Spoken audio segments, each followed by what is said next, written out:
Assalamualaikum warahmatullahi wabarakatuh. Semoga senantiasa Allah SWT mempertemukan kita dalam keadaan iman, Islam, tauhid dan ma'rifat.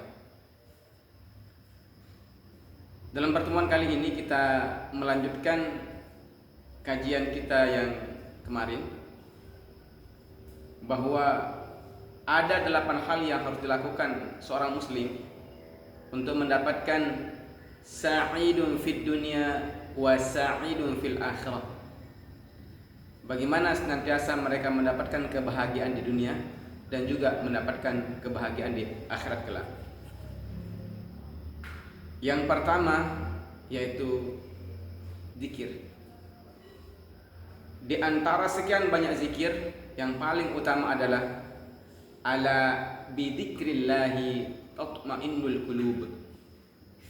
Ketahuilah bahwa dengan berzikir atau ingat pada Allah Subhanahu wa ta'ala, membuat hati kita akan menjadi tenang.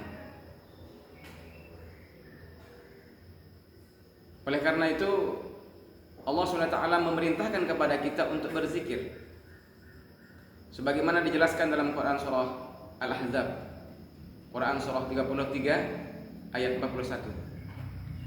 A'udzu billahi minasyaitonir rajim. Ya ayyuhalladzina amanu dzkurullaha dzikran katsira. Wahai orang-orang yang beriman, berzikirlah atau ingatlah kepada Allah Subhanahu wa taala dengan sebanyak-banyak zikir. Nah, mungkin ada orang yang mengatakan, kami sudah berzikir, tapi kenapa hati kami tidak tenang? Kenapa kami masih galau? Kenapa kami masih resah? Kenapa kami masih gelisah? Saya menceritakan sebuah ilustrasi yang kita jadikan sebagai pijakan kita untuk meningkatkan pemahaman kita tentang zikir ini. Ada 3 orang anak yang berpergian menggunakan sepeda motor. Lalu di tengah perjalanan mereka ditilang oleh polisi. Yang satu ditanya kelengkapan berkendaranya, ternyata dia tidak punya, tidak lengkap.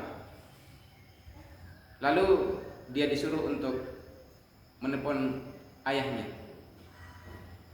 Ketika anak ini disuruh untuk menelpon ayahnya atau menghubungi orang tuanya, dia malah bukan senang.